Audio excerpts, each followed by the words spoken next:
Passport to the Palm Beaches is brought to you by Discover the Palm Beaches.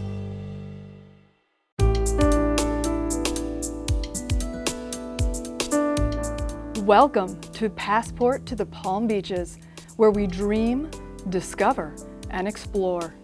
We'll give you an insider's look at everything the stunning Palm Beaches has to offer. America's first resort destination is adorned with miles and miles of gorgeous tropical white sandy beaches, world-class golf, tennis, museums, extraordinary people, spectacular restaurants, renowned fishing and diving, luxury real estate, shopping, countless outdoor activities, and an unexpected wild side. It is the ultimate playground, retreat, and adventure all in one. Simply put, the Palm Beaches is the perfect escape. Don't settle for the ordinary. The Palm Beaches, it's like no other place in the world.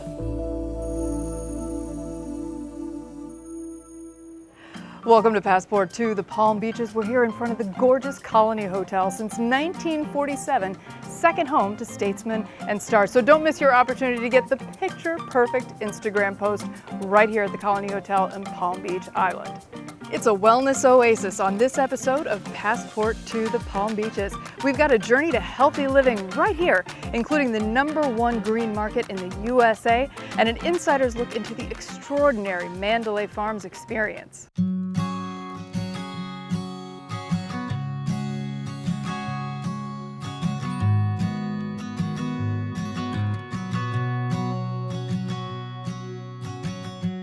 Hi, welcome to Mandalay Farms. I'm Karen Taylor and I'm here with Gia, our 1.5-year-old spider monkey.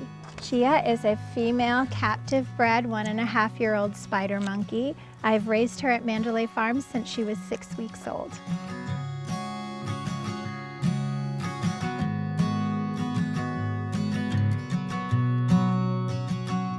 Thanks for tuning into Passport to the Palm Beaches. I'm your host, Jacqueline Journey, and it is time to disconnect from your devices and get in touch with nature. We're here with the awesome Karen Taylor. You have created this oasis in Palm Beach County, Mandalay Farms. Tell us a little bit about how you got into this. You started out as a runway model and an actress, and here you are amongst all these fantastic animals. Thank you. So it really has been a labor of love, and it's slowly evolved into what it is. We've been here 7 years now, and I started off with just 6 horses and some chickens. And so we have expanded into a fully licensed private zoo, and we have 22 horses. We breed miniature horses here, and we have about 85 exotic and farm animals that range from llamas to emus, kangaroos, spider monkeys, quadrumundis, you name it, we probably have it.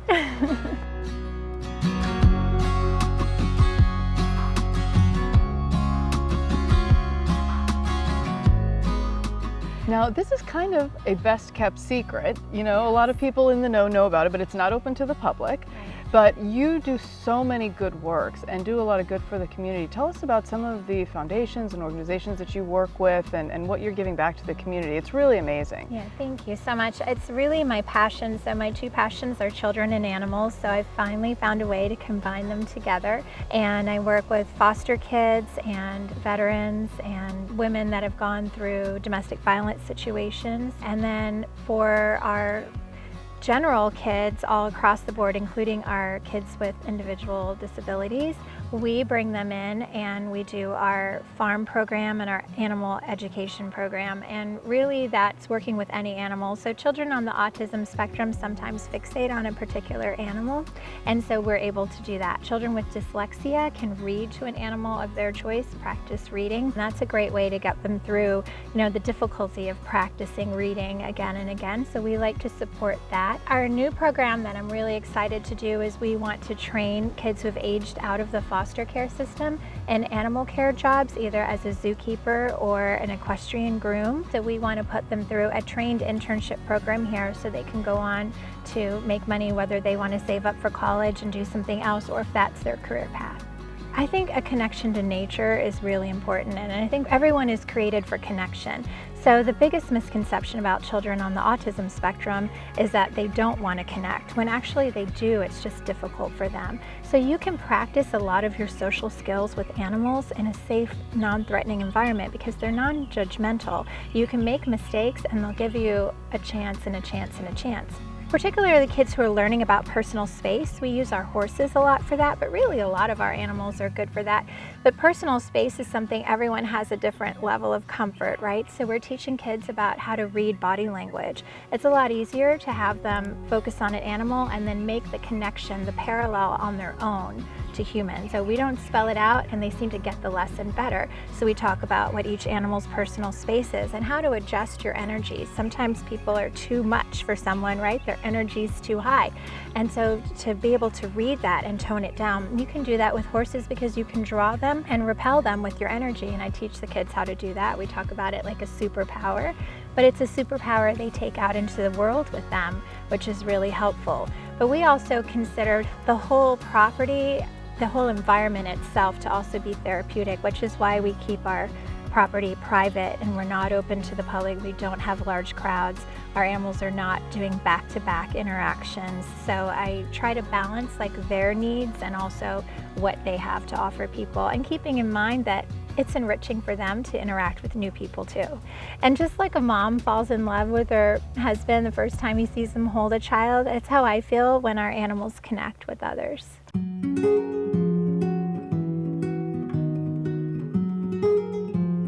I feel really blessed to be able to interact with these animals and to be able to share them with other people, and that's the important part. Our whole build out here was never about just me having this private thing all to myself or all to my children. It's always been about what you can put back out in the world and what you can share.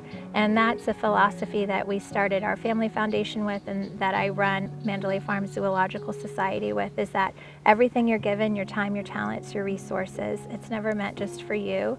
It's meant to be shared with the world. And I think if everyone puts what they have out into the world, it'd be such an amazing place.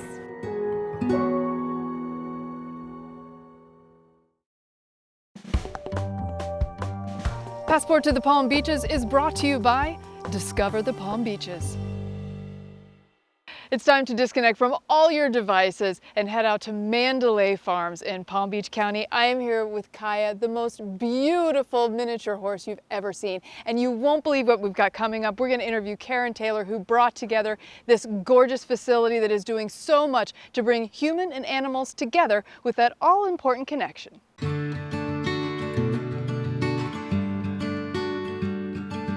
So these are our redfoot tortoises. Do you want to grab a strawberry? Thank so they're obviously get their name because they have these red markings on their feet. Feed that one. Wow. And they're kind of known as the Labradors of tortoises because they have such a great personality, and that's something I think people underestimate, that tortoises can have personalities. They're pretty friendly, and they start to recognize situations with people, so they know when everyone comes they're going to get some great treats and some rubs. They can feel everything on the shell, so you can actually pet them on their shell. They love those strawberries. Holy cow. Come here, you want to give the turtle some strawberry? So in here we have our sulcata tortoises. This here I believe is Delilah, and we have Samson right around over here. The sulcata tortoises are native to in the Sahara deserts of Africa, but they're very popular pets here, especially in the United States. When it comes to these guys, they don't make really good pets. It's a very big responsibility. They can grow to be over 100 pounds. Not only that, but if very well taken care of, can live to be over 100. They're hungry. All right, we're going for the daily goat walk, and the goats are on their way to get some dinner, so they are very excited.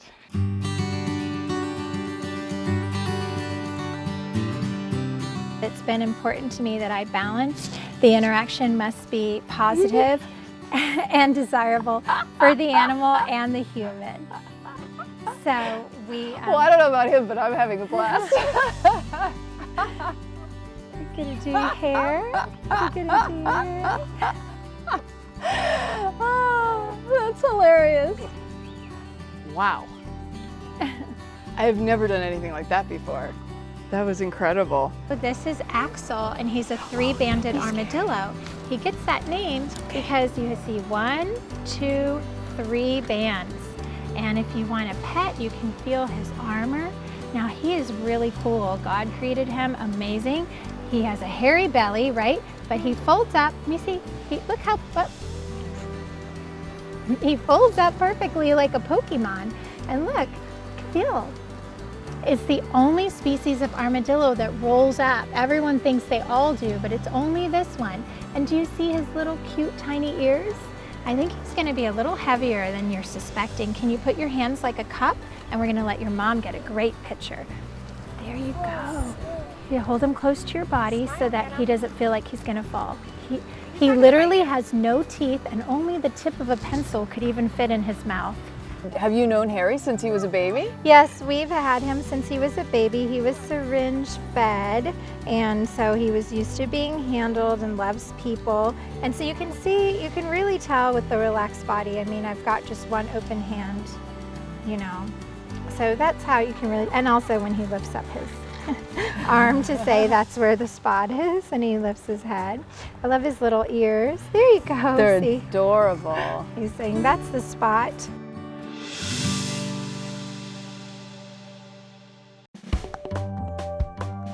Passport to the Palm Beaches is brought to you by Discover the Palm Beaches.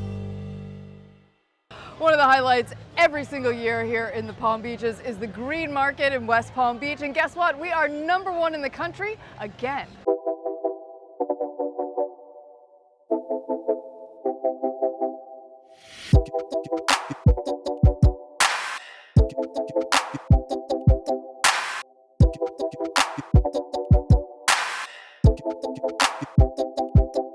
Here at the Green Market in West Palm Beach with Community Events Supervisor Angela. This is the woman in charge. You are making it happen. I mean, this is spectacular. Thank you. We are truly excited about our market this year. You know, we started over here a little over 10 years ago with 50 vendors. And since then, we're at about 120. So many exciting things have happened this year that were just great for the city of West Palm Beach. Absolutely. And for people who aren't familiar, please tell them how you guys have been voted #1 2 years in a row. Yeah, that's pretty exciting in itself, but we are voted #1 in the nation for Green Market, and that alone is such a privilege to be able to say. And you know, the people got us there, and I mean, I think if you look around, you truly see we are #1 for a reason. We take pride in what we do. It's wonderful. It's a great time to be with your family. It's a great time to get together. I love the kites. The way they decorated it this time makes it so fun and so different. I love the smoothies. It's so good it's already gone. What do you think is the special ingredient? You know, there's definitely a recipe involved that creates something this spectacular that everyone in the nation can recognize as being the best.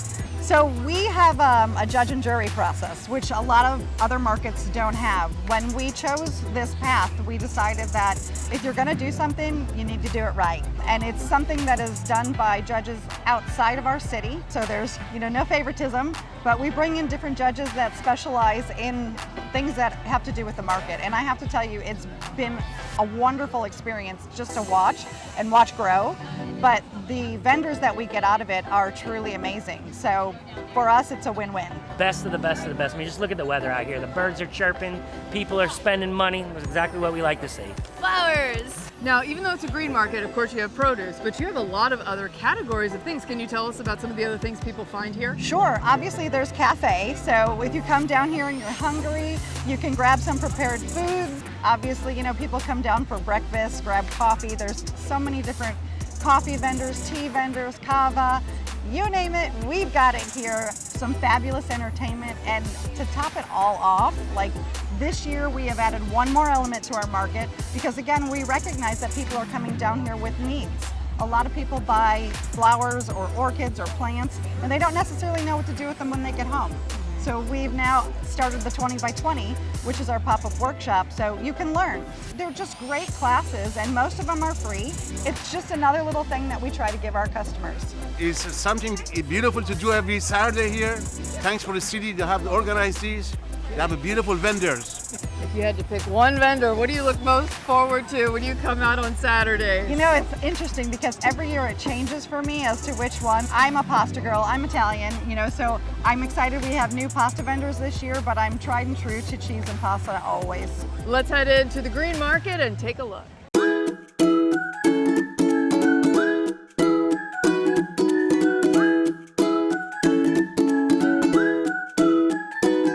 One of the highlights here at the Green Market in West Palm Beach is cider donuts. I'm here with Leslie Russell.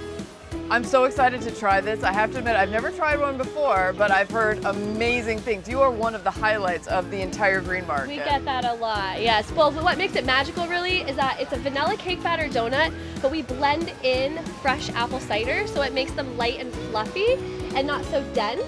And then we actually let you top it with a caramel apple dipping sauce, and your world is just turned upside down. All right, the true test now. I am a donut aficionado. I love sweets, so this is exciting. Caramel dipping sauce. Oh wow, oh they're nice and warm too. That Always looks spectacular. served warm. We do actually have a box that we cool down so you can buy them and reheat them at home, because there should never be an excuse to not have cider donuts close by and on hand, right? Look, she's speechless. She can't even say anything.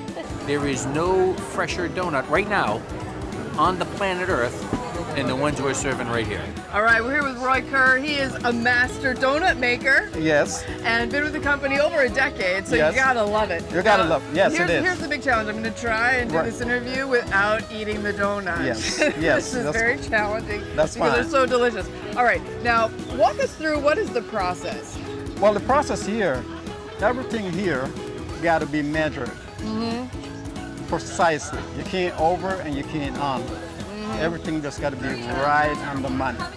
And this machine right here go up to 400 degrees. When you're running the donuts, if it's too hot, then you know, because the donuts have a different color when they comes out. Somebody got to be right here. Just catch them at the same time to sugar them and put them away. So it's a big process. All right, ready? Cheers. Cheers.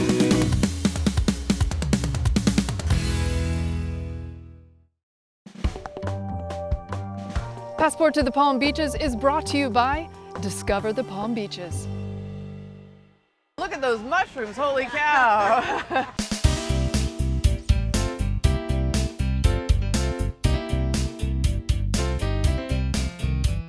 The Green Market here in West Palm Beach has some incredible vendors. This is one of them right here. These are some of the most amazing mushrooms I've ever seen, Spencer. We specialize in medicinal and culinary mushrooms. These are our gourmet varieties right here. We have a blue oyster and a golden oyster. We also grow several different types of medicinal mushrooms. We get our organic mix of oak and soy. That's what it feeds off of. We inoculate those bags with mushroom spores, then we colonize them for about 2 weeks. The mycelium starts to grow. If you don't know, the mycelium is essentially the root system of the mushroom. After about 2 weeks of feeding off of this organic base here, the mushrooms are ready to fruit. We put them into the grow room. Within a week or two, you have the fruiting body of the mushroom, which is what you see right here.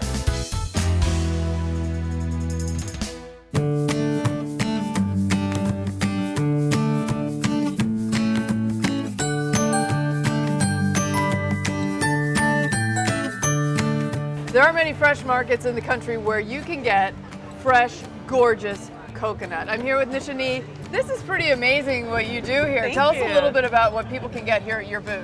Okay, so here I have the fresh coconut. I also have a lot of tropical juices like the passion fruit or guava pineapple, tamarind. And then we have pressed juice, mango carrot, and our super greens. Okay, so inside the coconut, there's a shell, and that sits to the bottom. So I like to start from the bottom using my machete. So on an angle, give that a good whack, and just repeat that motion.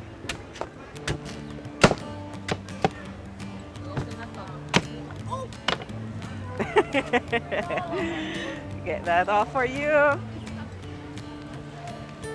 Wow. And here we have the freshest coconut you Doesn't find. get any fresher than this. Beautiful. Thank you. And how did you get started doing this? Well, my husband and I realized that there was like a need for fresh stuff like this, and most people doesn't know the nutritional value of it. And me coming from the Caribbean, I know a lot about coconut. So it has a lot of potassium and magnesium. So it's like Mother Nature Gatorade right there. Thanks for watching Passport to the Palm Beaches. I'm going to wrap up this episode with a quote from my book, The Divas in the Details, the celebrity and CEO-inspired guide to confidence, courage, and style. And it comes from a really amazing lady, Lena Horne, civil rights activist and incredible singer and actress. She said, "It's not the load that breaks you down, it's the way you carry it." Thanks again. We'll see you next time for more Passport to the Palm Beaches. As a thank you for watching, head over to my website, jackjourney.com, and apply this special promo code for our viewers, I Know Jack, for a fabulous reduced price on my Clean Skin Elixir Youth Potion number 9. Do it now. This is for a limited time only while supplies last. Your skin will thank you for it. It fights the signs of aging, keeps your skin hydrated, and protects it from environmental aggressors. We'll see you again next time for more Passport to the Palm Beaches. Check out all of our other episodes on demand at thepalmbeaches.tv.